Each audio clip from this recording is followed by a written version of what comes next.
Good Friday afternoon to everybody, or evening, as the case may be. I'm Darren. That's Victor. I'm Viktor. And we are hanging out with you on this live stream of DevOps Paradox today with the title. We actually have a title this week. Oh, fair warning. We have the title. It's Viktor versus Windows System Subsystem for Linux. I don't know whether it's versus, but let's see. It sounded good anyway. Fair warning for everybody that's watching right now. I am in the middle of a storm outside, and we lost power last night for about 3 hours. I would not be surprised if we lose power again. We have had rain and more rain, so trees are falling, and then trees fall on power lines, and then you don't have power. I don't know which is worse, not having power or not having internet. Internet. I probably so. But with that said, you've already had your first sip. Oh, yeah. There we go. It's officially Friday. Today's vintage is, of course, Coke Zero Cherry. Oh, cherry. Cherry. You're mixing it. No, that's all I've had because I haven't gone to buy anything else yet, which is good, I guess. I don't need to be drinking that much of it anyway. So Windows Subsystem for Linux. Why the heck are we even talking about Windows on the show? Have we ever talked about Windows either on the podcast or here? If we did, it wasn't good. It wasn't good. It was here. Talk amongst yourself for just a second. I gotta get the puppy down. Oh, also the puppy's coming in today, so I need to make sure he's down. So talk for just a second. I'll be right back. Blah blah blah blah. So yes. I've been trying to test some stuff on Windows because everything I do, I tend to make sure that it works in macOS and Linux and Windows. Yeah. And I thought that it's time to revisit my flow, which consists of spinning up git bash in Windows so that I can test all the commands. And since I don't use Windows, I thought, okay, it's time to Google it. Right, and then, blimey. Yes. Now, I found. Hold on there for just a second. Your primary operating system today is Mac or Mac OS. Yes. Why are you a Mac OS person and not a Linux person? Because of the terminal. Okay. I simply want to. So I want a system that's okay. Couple of reasons. First, the older I'm getting, the lazier I am, and I just want to open a laptop. Go to a shop, buy a laptop, open and work immediately. Yeah, you don't care. You don't care what it costs. You care, but you don't care. Right.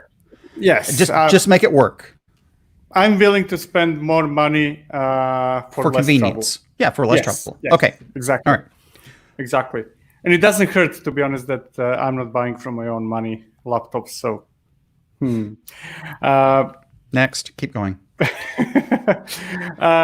But yeah, so I need something that simply works, does not give me any trouble. And for that, so what I'm about to say is by a person who used Linux on his laptop for most of my career, right? But then I got just kind of sick of it. Okay, there is always something problematic. Not problematic, let me clarify that. Something that requires me to do. Have to do something. Yeah, whatever that something is. And I know that it's getting better, and it is better, and it's fantastic and all those things. But when it wasn't so fantastic, I was introduced to Mac, and I just keep having Mac because it's kind of no-brainer for me. Assuming that I'm willing to spend a bit of more money or much more money, depending on how you look at it. But that's the reason why I sort of stopped you there for just a second.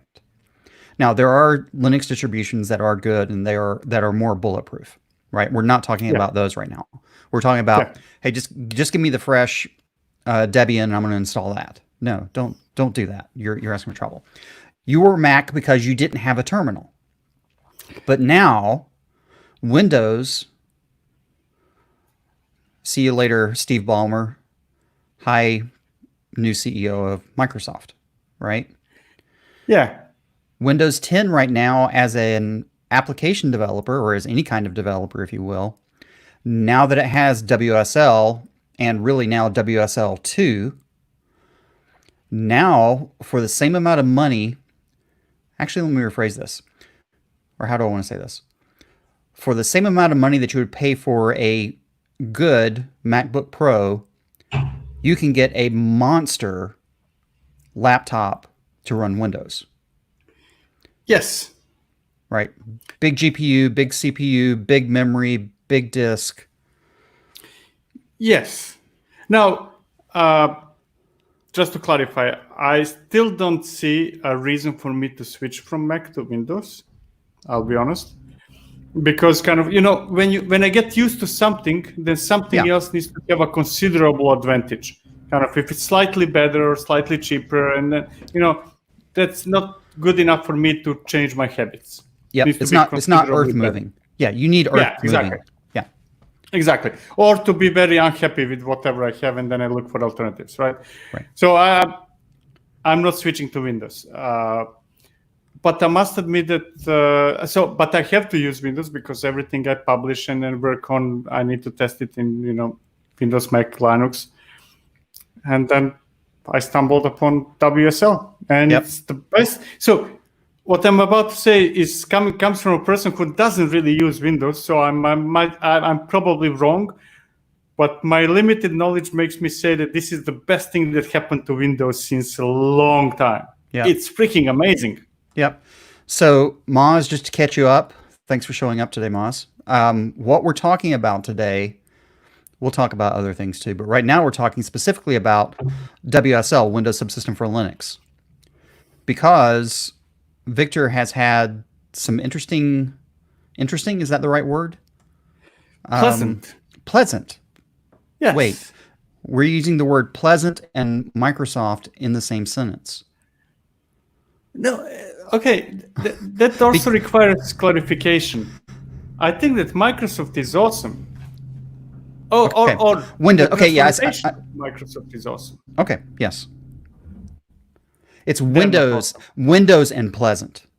I should have said it that way. Windows and pleasant typically aren't like peanut butter and jelly. Because what it really boils down to is I have two requirements, right? Just to simply work without me having a lot of hassle, and for me to have a good terminal. And that's why kind of simply works is what takes me away from Linux as not as a server, but as by a laptop operating system. Right. And desktop experience, Windows and Mac, it's the same. You click the icon, the program opens, and then you work on that application. And it's the same whether it's Visual Studio here and there. I honestly don't see a difference anymore, to be honest. I really don't. The only difference I had was terminal. And now there is, I don't know, maybe for 10 years. I don't know how long WSL exists, but I used it for the first time the other day. Well, you've always had Cygwin. You've had Cygwin for years, if not decades, right? Yes. But Cygwin was at best, and this isn't how they say, I probably should pull their site up, but to me it's an emulator. It's not a full, it's not the full code under the hood. Yes. And if it wasn't for Cygwin, I probably wouldn't have gone to Linux. Just to be honest, because before I switched to Mac back in 2007, when I started writing iOS apps, I was nothing but Windows. And here, let me drop this up because I want to give Cygwin their props. Because if not for Cygwin, you wouldn't have been able to do hardly squat in the mid 2000s, Linux-wise on your Mac. You'd install PuTTY and you'd SSH somewhere, right? That's all you could do. What is Cygwin? It's tools. It's a DSL or DLL. Ooh, I can't believe I just let that 3 letters go across my tongue. With functionality. So emulator isn't the right word. Cygwin project, please forgive me. But Cygwin's cool. But now we've got, you can just install it straight up in Windows 10. Yeah. Basically, it's kind of like, it's almost better version of me running a virtual machine with Ubuntu or whatever I'm using. Why do you say better? Because it's kind of part of the operating system. It's not really a virtual machine, or at least WSL1 is kind of something in between. Right. It's almost like Docker, right? Which I know that behind the scenes uses a virtual machine, but realistically it feels like it's not. It's part of the operating system. Yeah. So, and the other thing too that's recently come out, and I'll go ahead and flip back to this. Whoops, wrong screen. Oh, wait, I need to add that back. There we go. Is WSL2 has come out. And if you take a look, and I think it was, I don't know when you could start getting it. It's only available for, this is really small down here at the bottom, but it's basically the latest version / build, or almost / build, to get WSL2. Yeah. So again, the top 3, no big deal. But now here's the differences. So 2 gives you managed VM, full Linux kernel, and full system call compatibility versus you needed VirtualBox and the other things for 1. So, there's no reason. It's hard for me to, and we have people that we work with that are still on Windows today. Right, their day-to-day engineering job is they're still running on Windows because, unfortunately, somebody has to fall on their sword and actually still run Windows. We also have people running Mac and Linux as well, right? So we have people using all 3. But for you needed it in order to know how to validate when you're writing your books, when you're writing the courses. You needed to make sure it worked beyond just Git Bash, right? Or because Git Bash is sort of the gateway drug into WSL today. Yeah, exactly. And the importance of that is when I say I could validate things work in PowerShell, but then I would need to write everything twice. Right. So I want kind of like, okay, so this command works everywhere. That's kind of important. Otherwise, I'm duplicating my work and then complicating everything, and right. kind of like skip reading this part if you're Windows, read that part, or skip this, and kind of it makes a weird course or a book or whatever it is. If you have to kind of have warnings all the time, kind of like don't do this, don't do this. And well, let's assume for a moment that you did go down that path. Well, you may have started writing stuff back with PowerShell 3. And there were breaking changes in 4 and 5 and 6. You'd have been chasing your tail because of all the different breaking changes in PowerShell over the years. But there is a more important reason than me not doing extra work, I think. And that is my profound opinion that no matter which operating system you're using on your laptop, you should have a parity between how you do stuff here and there, right? Kind of. So if we're running this command to, do something in Kubernetes from your laptop, that should be preferably exactly the same thing as what you're going to do if you're, like, say, SSH'd into a server, right? Okay. So to me, kind of having that single shell, in this case, Bash, that you figure out how to do stuff and that simply works everywhere, that's extremely powerful, right? Yeah. So it's not that much me not doing extra work, but I think it's kind of essentially wrong to tell people use PowerShell for your operations when you're running them from laptop, and then when you're running them from a server, then use Bash. Kind of, it's wrong. I think one shell that works everywhere is so much better solution, unless certain shells has so much advantages that you can say no. I'm actually willing to do things twice and to learn twice and to have different workflows because this is so much better. But nobody told me how PowerShell is so much better than Bash for me to do that. Well, if you were an ESX administrator, PowerShell is all you got. Yes. Right. I mean, of course. Unfortunately, I'm talking in a very general term. Yes. Kind of like applies to majority, right? Because almost everybody's running servers now. In some Linux distribution, it has some Bash, which might have some slight differences. Yeah, but is essentially the same. So Moz has a question. Do you think Windows OS will be an option as a server OS? No, absolutely not. Yes. Okay, explain yourself, young man. And with that, I fade to black. Okay. No. It's sort of like Bill the cat, right? He just sort of fades in. The problem, the reason why I say Windows is still a valid operating system is not all of Microsoft's core products run on Linux today. This is today, right? We're talking 2020 right now. 5 years from now, I might say Windows doesn't matter anymore, technically, because at that point, Microsoft's ported everything. Yeah. But that's technical.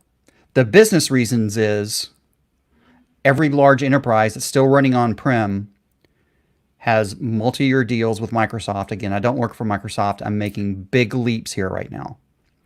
But the chances of getting an enterprise within their four walls to completely replace all of their Windows servers and all of the business applications they've written to run specifically on Windows, that will never happen. I don't believe in my lifetime. Yes, but I still have 50 years in front of me. So I think that you and me interpreted this question differently. I interpreted it as, will that be a better option in the future? Kind of future tense, kind of. Yeah. Like, and I can see only being just as good or worse. It cannot be. I don't see Windows as increasing adoption, right? Yeah. But from a microservice perspective, again, assuming we mean microservice to mean really microservice, I don't think microservices are going to be a thing in 3 years. I said it. At this point, serverless, the Heroku model of here's my code, go run it, is going to be pervasive.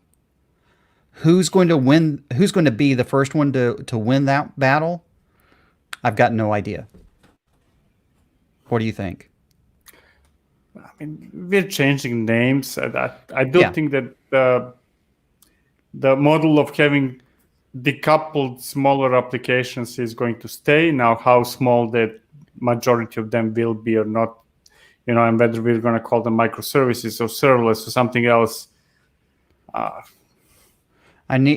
Here's my input. I need output. Yeah.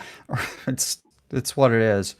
Mohammed has a question. Let's bring that up. Mo, hopefully Maz, sorry, not Mo. Mohammed. So why no mention of the upgrading integration between WSL? Because I didn't know about it, number one. Can I answer? Do you know it?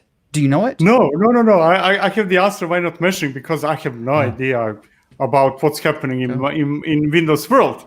Yeah. I just know kind of from a person who needs to use Windows once a week for 2 hours. Kind of that's where my knowledge levitates. I have no idea, really. I don't know about you, Darren. But if there's integration, that's cool. But I don't really understand. I mean, we could talk about other things, and I can go Google what that's about. Unless Mohammed, you've got a link, drop the link in. Basically, what I'm trying to say is that if I can have some form of bash type of shell, it doesn't have to be bash, right? But something like that, and the rest of the operating system, as long as it works, I don't really care, honestly. Kind of Windows, Mac, Linux, I don't really care. I just do care that I can run my commands as is. Now, you're specifically saying bash. And since I have more gray hair than you, K shell, C shell, Z shell. Yes, but just shell. I use ZSH. I do as well. That's my all the time. Yeah. I say bash mostly so that I don't have a 15 minutes explanation of all of them, but they all work the same. Kind of the difference is kind of like there is a different way. Some things, how you create a loop, for example, is different in ZSH as in bash. There are some differences, but they are so minor that to me, I put them all as bash, and I'm not using word shell because I don't know whether if I say shell, whether that would include then Windows shell or not. Yeah, I get that. And is the primary reason that you use ZSH this one thing right here? Oh, Ochmazich or ZSH. Yes, that's the best thing that happened. If you would tell me, Victor, there is only one thing you can install on your laptop outside of what comes out of the box, that would be the thing.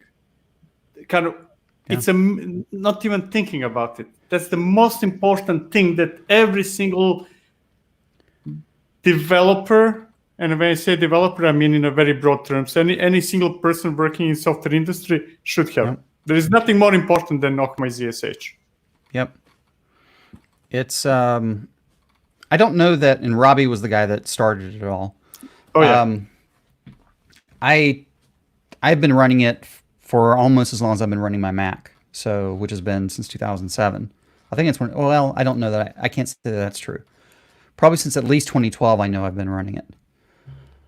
But yeah, I mean, you should. If you're using ZSH and you're not using this, you should. Yeah. Period. And I don't see a reason not to use. So if you ZSH, there is not really much difference between ZSH and Bash. I think that those are religious wars about people, specifying some nitpicking. It's the same bloody thing. Yeah. But ZSH is the reason why everybody should be using ZSH. I cannot live without it. I honestly can't. Yeah. Neil's got a question here.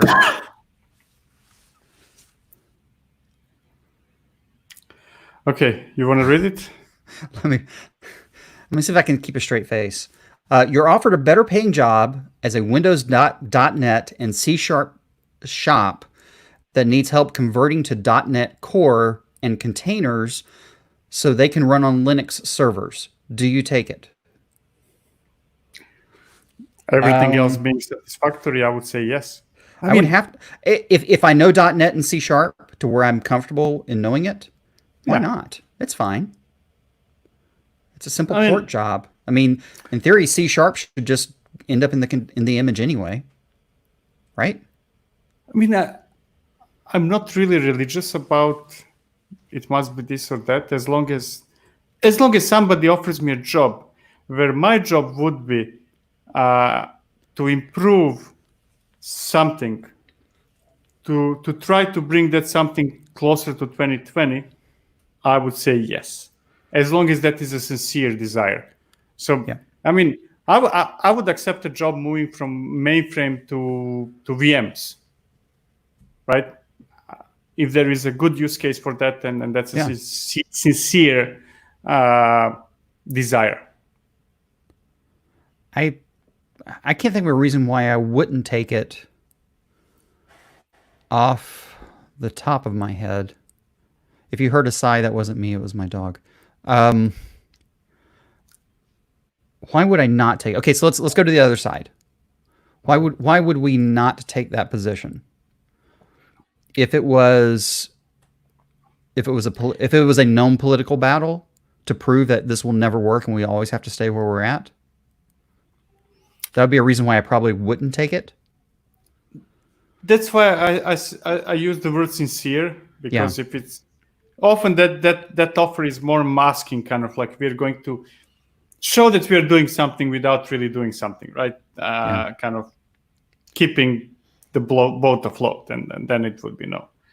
But now, based on my experience, and I'm not exaggerating, from 20 years ago, when I used .NET when it was beta, before the first public release. So you were you were pre-3 or pre-2, I guess, right? Don't ask me. I don't remember that. I don't even remember. I can't remember. I think there was a .NET 1. When nobody almost knew about it, right? Kind of, or it wasn't common and all that stuff. Yeah. Anyways, at that time, and if I would base my experience on that time, I would choose C# over Java any time of the day. And that is ignoring advancement in both languages, which I don't know what they are. But back in the day, over Java any time of the day. Why do you say that? As a programming language, not ecosystem. and I need Right, to as a clarify language. So what As a made language. what made C# a better language to develop in than Java? That's a difficult question because the only thing I remember from that time is actually that I hated Java and I used Java before C#. And after I jumped to C#, I realized that I cannot go back to Java. I did, so I went against my word. So I don't really remember. It's been 20 years ago. I don't remember really what I did last week. But I did remember that there was that feeling. The same feeling like when I jumped into Mac and I said kind of I'm not going out of Mac for my development. And I don't remember anymore what was awful with Windows at that time. You've sort of blocked it out, and that's fine. So I've been fortunate that in my career I have never actually had to develop in any Microsoft Direct languages, except for one, and that was their Java version. It was a J plus whatever it was, 1999. I just remember that it was J something. It was based off of 1.1. I just remembered the reason. Okay. Because the love that Microsoft was showing to developers at that time, I don't know today, at that time, was unprecedented. The tooling and the love and the communication and all the kind of the work they were doing for developers was absolutely, absolutely amazing. That much I remember. Don't ask me about details. Yeah, ignoring the bloatedness of Visual Studio. It gave you a place to work in one place. You didn't have to go all over the place to do your development. Yeah. I've never had to use Visual Studio. Now I use Visual Studio Code. You still owe me a training session on how to do terminal write in VS Code. Oh yeah. We should do that as a separate video. We need to do that as a separate video and just post it to the channel. Yes, that's what I've been working on right now. That's the reason for WSL. Wait, you've been working on stuff. Yeah.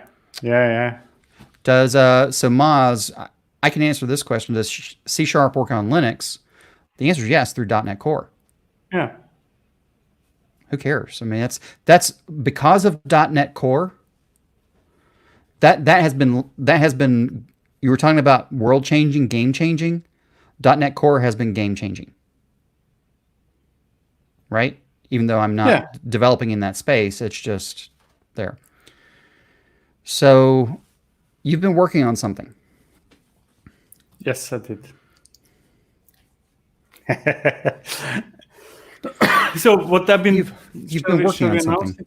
We can announce it. Yeah. Because I just made sure it was there. That was the thing, is you didn't tell me that you'd done your side of the business. It's there. Okay, go ahead. Yeah, we started something that I'm not sure yet how it will be called, but I think that the working title is the DevOps. There it goes. DevOps Toolkit, Catalog, Patterns, and Blueprints. Working title that might easily change. The idea is to keep it running for a long time and just adding tools and processes and patterns that we think are useful, right? So some kind of a Bible. It starts so I must admit now, what is there right now is relatively uneventful because it starts with Terraform and then it goes to Helm. But the reason for that is that we need Terraform for anything because everything needs some kind of infrastructure, right? One way or another. Yep. And Helm because many of the things are in Kubernetes and we need to figure out a way how to deploy stuff. And I kind of don't want to assume that people know things without me explaining them. So the real deal now and the way how we think it would be nice to drive this is, okay, this kind of started, it's available. And then instead of us figuring out what to do next, we make, I don't know what's the right expression, call for action. Is that the right expression? Yeah, that's good enough. Call for action, kind of. So it would be people driven, right? Kind of what is the tool, the process or platform or anything that anybody is interested in. We get that feedback, you tell us, and we do it. If that is remotely connected to what we might be doing, so there are things that I have no idea, or Darin has no idea about, right? So it cannot be literally anything. Yeah, it's like, teach me how to build one of these. Yes, not gonna. Okay, no. Discarded. Next one. Sorry. But so that's kind of that's the goal, and I think that you, Darin, expressed it in one of the communications we had. It's not a deep dive, kind of like 400 pages. Learn this, but I have 1 hour of my life to spend on this tool or a process or platform with sufficient amount of hands-on experience that is production-like, and there is up to 1 hour for me to make a decision whether this is a right thing for me to use, do, follow, whatever it is. So it's kind of like a lot of shorter, smaller things to chew, bundle together randomly, because most of the things we do is random, right? Kind of like, oh, I like this. And and that's where WSL comes. I had no intention to do anything about WSL, and but now that I saw it, kind of like, oh yeah, why not put there, right? Kind of, it can be 15 minutes, I don't know, or 5 minutes, or 1 hour, never more than 1 hour, I think. Well, okay, so it could be a little bit longer than 1 hour, not because of the content, but because of what you're building in the content. Like for right now, it's some Terraform building up Kubernetes clusters in the big three. That's where those are at right now. Yes. So if you're going into a region that's busy right now and it takes 45 minutes for stuff to provision, it takes 45 minutes for it to provision, which means it may take an hour and a half to get through the module or something. But it's meant to be done in an hour or less. So think of it as, you're taking your lunch break while you're still at home during this time, and instead of flipping on and watching, if you're in the US, watching HBO Max and getting caught up on either Friends or Big Bang Theory. I'm not going to talk about those, because between those two, other than saying this, AT&T paid almost $1 billion to acquire the rights for those two things, as Viktor runs off. So I'll just go full screen while he's... See, I removed the wrong person. So once he gets back, I'll add him back in. So take some time. These courses are actually... The course today is available on Udemy. The book is also available on LeanPub. I don't even know what the prices are. I haven't even looked at them yet. Viktor set the pricing up. Oh, he's back now. Let me add him back in. Okay, there he is. Did you get a shipment? Oh, you got booze. Great. Okay. Well, it's good that we're almost done. Actually, we're not. Golly, it's only half. I thought we were almost like 10 minutes before we were done. So let's see. So it would be nice to have a Visual Studio Code tutorial. Yes. So what specifically do you want to know about Visual Studio Code? Well, just like we were saying, you send us things, we'll try to break it down, and things will get added. Again, this course, and we haven't talked much about it, but I'll just say it out loud right now. This course is probably priced at the lowest it's going to be priced at for now. Yes. Right? Because as we add more content, the price will start inching up. But if you buy it now, all the new stuff we add to it, you don't have to pay anything else, because basically we're just dumping more stuff in the bucket. Right now, this is basically a 55-gallon drum. We've poured in about this much liquid, right? And we're going to fill up that drum at some point. So I'm not doing a hard push, but and how long the price is going to stay where it's at, I don't know. Again, literally, it just launched today, right? Yes. A few hours, like when you got up a few hours ago, you threw all the switches. So yeah, exactly. So what's the difference between the book and the Udemy course? Great question. No, I'll let Viktor answer that. One is in words, and the other one is with audio and video. It's the same content. So same content. It is same content. I think that we were experimenting with how to do stuff, and I came to conclusion that or we came to the conclusion that I think that we should have come from the beginning, kind of like, it's easier to make a video course if you write it down first than the other way around. Yeah. Obvious. But at least have an outline, right? If nothing else, maybe not all the words, but it does help. Exactly. So there and in reality, the book will be in parity with the course. Yes, same thing. So okay, here's a public promise. If anybody gets one thing, I will ship the other one for free. Well, no. If you get the Udemy course, we'll ship you the book because we can't go the other way around. Oh yes, true. If you get Udemy course, you get the book for free if you let us know. So I cannot. Yeah. We're not gonna go through every single subscription. Kind of like here's the book, here's the book. Drop us a message. No, okay. Better suggestion. Yes. If you get Udemy course and you make a suggestion, we'll give you the book. What to include next? You get the book. Okay, that's fine. And the reason why I'm saying get the Udemy course is we basically have unlimited control of how we can ship PDFs or EPUBs of the book. We don't have unlimited free codes for Udemy, right? We can't go that direction. I would prefer the other direction, but it's better for you, right? It's a better experience for you, the purchaser, to go the other direction. Exactly.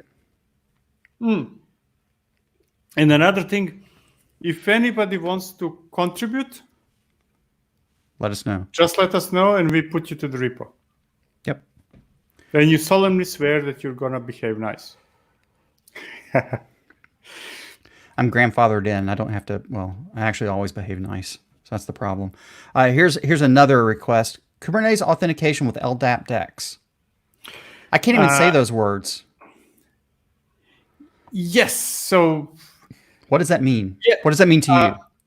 I don't know what the DEX is, to be honest, but LDAP, yes. Okay. That could be. Now, I cannot promise that it would be exactly the same. So, for example, that is a very good suggestion, to be honest, and something that Darin is going to take notes because he's better than me and put it on a list. Now, that might not be an exact form. We might choose to go for Kubernetes authentication and then LDAP being one of them. Right. And that would make sense because we have to understand what authentication is before an implementation of said authentication source. Exactly. But yeah, authentication is a good thing. Okay. I did put the link over in the chat. If you're watching widescreen, the chat's over to the right. Or if you're watching on Mini, it'll be below. But then let's see. Here's another question about VS Code. Be interesting just to see what the typical workflow is. Boy, typical. Huh. I can say mine. Go ahead. Because I didn't. I was talking to you about it. Actually, VS Code and a browser. So my setup is kind of. I have two monitors, one huge. I have Slack, I have browser, and VS Code. I have nothing else open. Nothing. Literally, nothing else. Except when there is a meeting, and then if it's Slack or whatever. Wait. Okay, stop right there. Which browser do you use? Chrome. Okay, keep going. Okay. So, and to me, Visual Studio Code fulfills everything I need from technical aspect. Literally everything. I believe that VS Code terminal is the best terminal to use. Kind of. Before I had, an IDE and a terminal, kind of. I don't remember the last time. The only time I spin up a terminal is when I record the video so that it's only terminal, right? Kind of not VS Code. Right. But when I work, absolutely everything is VS Code. VS Code is the second best thing that happened. And my VS Code, of course, is using my ZSH. Kind of. That's right. And I noticed that in mine, but you said that was the second best thing. What was the first? My ZSH is the first. Oh, okay. All right. So, all right. So basically we're sort of leading to, and this is an article that we should write or a video we should do, is how a developer in 2020 should set up their Mac workstation. But that's actually the reason why why I was exploring WSL is because I like doing things when possible, not always. Yeah. Kind of how you should set up this that is the same everywhere. Yeah. It's kind of like I know that you get additional advantages, but kind of that's why I'm so religious about making sure that this single command works everywhere, always the same, and all that stuff. Well, maybe this is it. Is okay if you're a Windows developer, here's how you should set it up. If you're a Mac developer, here's how you should set it up. And in fact, the same thing probably could be said for Linux, since VS Code is completely cross-platform. But there is a problem, and now we're coming to the present tense. And the issue I have right now is that I'm out of Windows laptops, right? So I set up VM in Azure with Windows 10, with WSL, right? And works great, except that my ZSH doesn't work. I mean, works horribly in WSL 1. Okay. So we got to see if it works in 2 or not. It should work well in WSL 2. However, Azure does not allow me to create virtual machine, to install WSL 2 because it requires virtualization. Virtualization is only allowed if you create a VM with 50 cores. Wait. 50 cores. Yeah.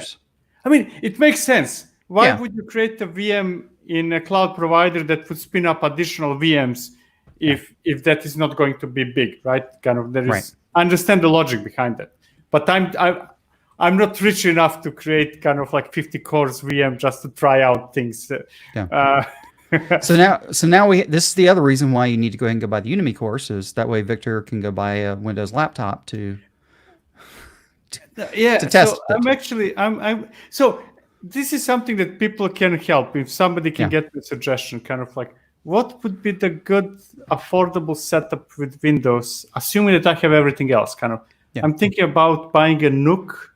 You know NUC? Oh, the NUCs, yeah. Those are great. I don't know whether that's a good idea. I'm not following. I have literally no idea what's good on the market because I'm a Mac user. Yeah. But I'm inclined towards spinning out, I don't know how much, $800 or something like that for a NUC with 16 gigs of RAM or something. I guess 16. I mean, 16 sounds like a reasonable does amount. Does it have hardware virtualization on it? I think it does. I worked with one a couple of years ago, and I think it did. I'm sure it does. I hope so. I mean, the form factor's right? Mini ATX, drop it right underneath and give it plenty of air. That's good.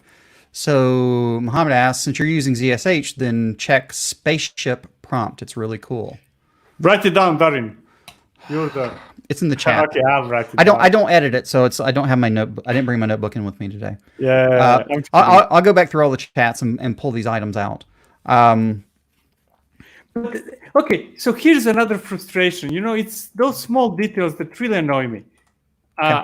Terminal in Windows is pure garbage. It's kind of it's utter garbage. And before anybody starts yelling, I know that you can install. Are you? No, wait. Start over again. So Windows Terminal is utter garbage. It's really horrible. Yes. And I know that you can install a decent terminal, probably, I'm guessing, right? Kind of. But does it have to be so horrifyingly horrible out of the box? So just to clarify, I'm not using out-of-the-box terminal in my Mac. Correct. So I'm using iTerm. iTerm for me. Yes. Yep. But the one that comes is decent. Is okay. Yeah. It's not especially good, but it's okay. It's fine. It's fine. Yes. But in Windows, it's such command garbage. prompt. Ugh. Yes. Oh, it pains me to. Now, that whole thing about not being able to select things, even to copy stuff, it just blows my mind. You have to mark it and then yeah. Now, so I typically say I do not own a Windows machine. Now, that's actually a lie. And it's a bald-faced lie because I own a Windows machine. It's completely unplugged, not jacked into anything, no keyboard installed or anything else. I still have a Windows machine under my desk. I haven't used it in years, but it's there. Now, I still do use a Windows virtual box, or what is it? I actually use Amazon Workspaces. So I have a on-demand Amazon Workspace for. I've got 2 Windows programs I still run: Quicken and QuickBooks. So just for my financials, because those things have not reached parity in Mac yet, and I don't need the online versions of either of those. I've been using both of those for so long; those are not going to move online anytime soon. So that's the only reason I use Windows, is to do financial stuff. I'm going to buy a Windows machine after this talk. You can buy a nuke. I don't know if anybody has a suggestion. I literally don't know what to buy. So if you've got a suggestion of what Victor should buy, go ahead and put it in the chat. So, but you're thinking desktop because you don't need to carry it anywhere, right? This is not something you would need to take to the coffee shop. Desktop or desk below, I don't honestly care. Yeah. No, it doesn't need to be portable. Yeah. It doesn't need to be portable. I have a monitor. If it comes with a monitor, great. If it doesn't, that's okay. If it comes with a keyboard, great. If it doesn't, that's okay. I just need a machine where I can try things. So that it's only for testing, kind of. It's only for testing courses and books. That's the only reason. So, and the other question to ask for other people that are still running Windows on a day-to-day basis, which version of Windows 10? Latest. Well, I know latest, but which flavor? Pro versus whatever. Would you even really need Pro? I mean, if you're running Windows today on your company desktop, without saying who you work for, which version of Windows is it? Is it 10 Pro? Is it just 10? I don't even remember all the different flavors of 10 that there are. I can look that up. Keep talking. But yeah. Because I keep hearing that from people. It was like, oh no, you need to get Pro because of this, or no, you need to get whatever. So there's Home and Pro. But I had kind of like very quick Amazon kind of search. Yeah. And it seems that all machines are now shipping with Pro. At least those that I desktop something. Oh, okay. DevOps Radar says, get a Surface Pro 7. Now, I've heard some interesting things about the Surfaces.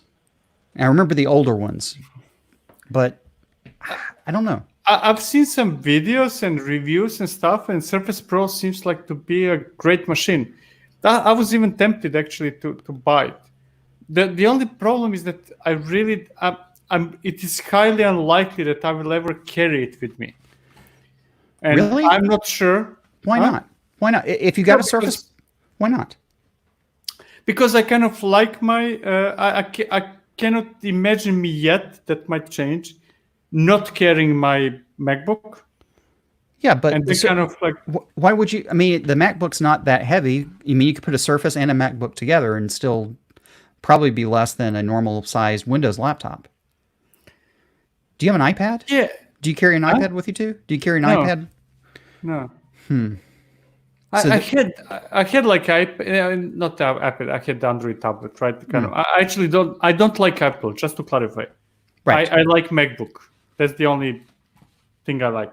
But I carried tablet, and then I realized okay, I have my phone, I have my laptop, and this is somehow in between, and I'm always going to end up either with my laptop out or phone, and I ended up not having a good use case to continue carrying it. And that's what I'm wondering. Surface Pro, it looks like a great machine. I mean, I heard the best things, and I'm actually very tempted to buy it. But then I'm trying to stop myself. Will I have a use case to have both my MacBook and Surface Pro, or should I ditch MacBook? No, because you're using Final Cut Pro now, so you can't get rid of the MacBook. I mean, of course, we could change that. I wouldn't keep it only because of Final Cut Pro, so that cannot be the only criteria. But that's what I said before. So on Windows, the choice of terminals boils down to either the new Windows terminal or a Fluent terminal, which you can get from the store. Oh, that's right, they have a store now. It gives you the blur effect. Yeah, so I think that's kind of the thing. I'm sure, I haven't tried, but I'm sure that there are great terminals on Windows, just like there are great terminals everywhere. It's just that it hurts my brain that a decent option is not included. Yeah, and Moz brings up the big thing here is when you needed to test with IE, you have to have a VM of some sort. That was the classic answer back in the late 2000s. That's how I did it. In fact, that's what I was doing is I was running before I went with the Amazon Workspace, I was running a VM. But my primary machine, my primary machine is a MacBook Air. It only has 4 gig of RAM. It didn't run very well. But I don't think that argument, the previous comment that you had, if you can bring it up, I don't think that argument still holds because, today there are so many good offers of kind of like, testing it on many different browsers. Yeah. Cloud, just kind of like send and run 50 different parallel tests. Are you talking about this one? Okay. Browsers. Yeah. So before I was using exactly the same, to be honest. But then kind of like now it's so much easier to use a service, I think, and beneficial because then you start thinking, should I use on IE 5 or 6 or 7? I'm inventing numbers, so don't. Yeah. Right. And I'd forgotten 7 different virtual machines. Vladislav brought up something I knew about but forgot about. Apple's getting rid of Intel next year and going towards. What are they going? Was it AMD or was it ARM? I think it was ARM. Yeah. It seems that everybody's going towards ARM, and it seems that everybody's unsuccessful getting there yet. Well, I mean, you can get EC2 instances now that are ARM based, but I think he's right. You might maybe just get something cheap-ish enough to where you can run it reasonably. So, let me clarify. I don't want a fancy thing. Right. I have a fancy thing. Yes. I have a functional $5,000 laptop, kind of like I have a fancy thing. I just need something that will sit on my desk or below my desk and will allow me to use WSL2 to try out things because I really want. And this is a huge money pit. Kind of, this is one of those things that I get into my head and I waste money, and then I ask myself, why the heck did you do that? Yeah. I want to try WSL2, and I might use it for 15 minutes and drop it and never see it again. And I cannot do it in Azure, so I'm going to buy something. I'm going to spend money, and probably not use it ever again.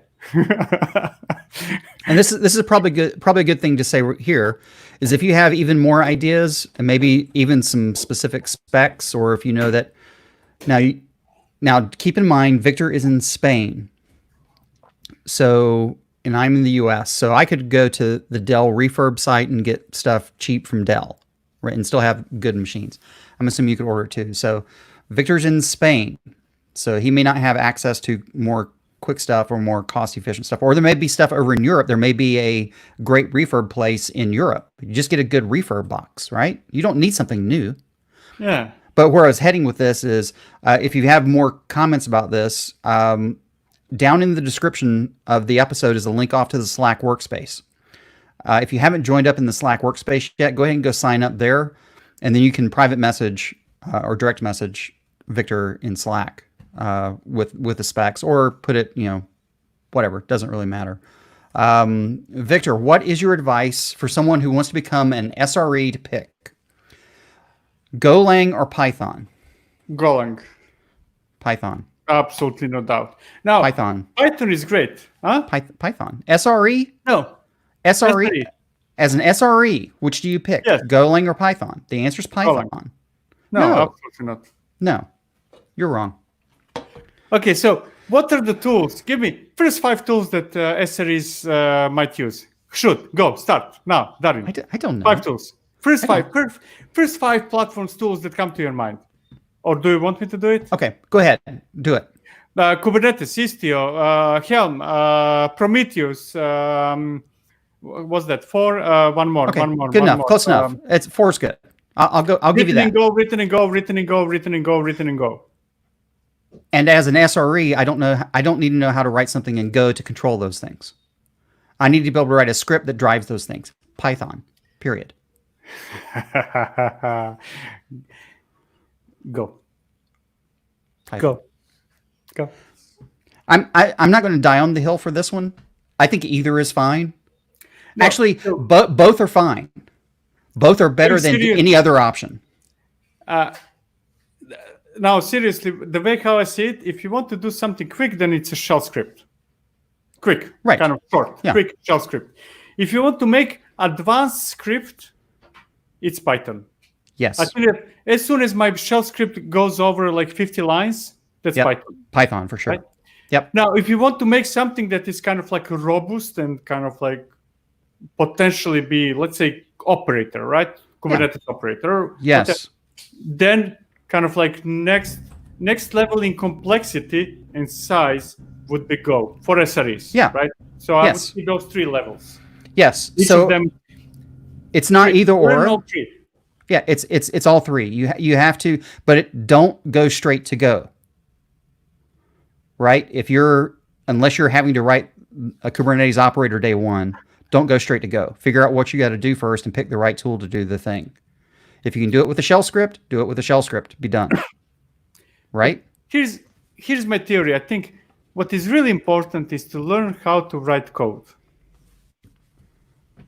And now that sounds silly. Everybody writes code. I think that some percentage of people do not really understand fundamentals of writing code. Once you do understand fundamentals and you go through different aspects like, functional versus object oriented and stuff like that, changing a language is not a big deal. Kind of like learning Python should, if you really understand well coding, learning Python should not take more than a week.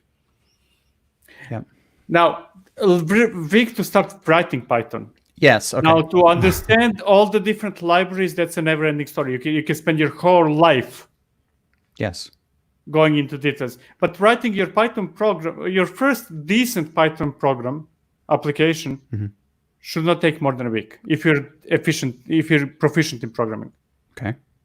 Not be king of the hill. So I'm not Right. I understand that people become experts in a programming language and it takes them 20 years. I understand that fully. Right. Now, but the key thing here is still picking the right tool to do the right job. Right?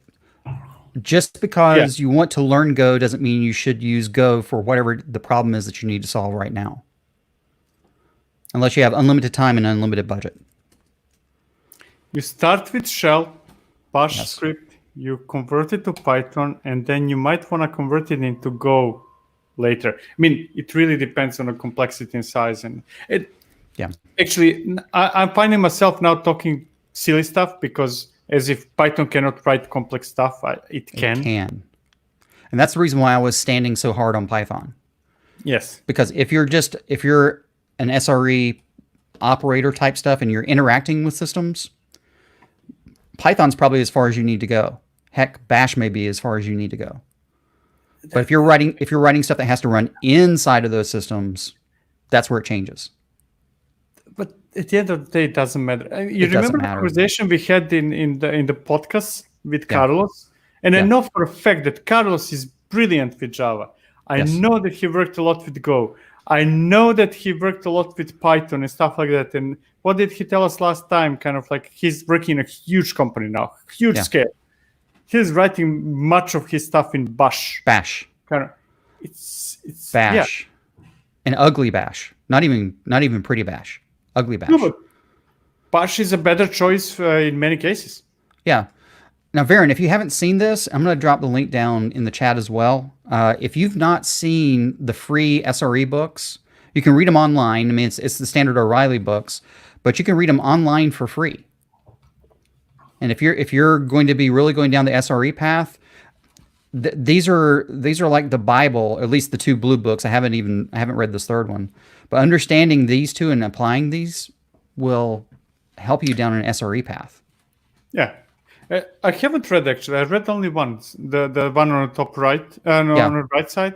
Yeah. That's an eye opener. That was the first one. It's not really technical. It's not technical. You will not learn how to do stuff. But it helps you think. Yes. And that's the problem.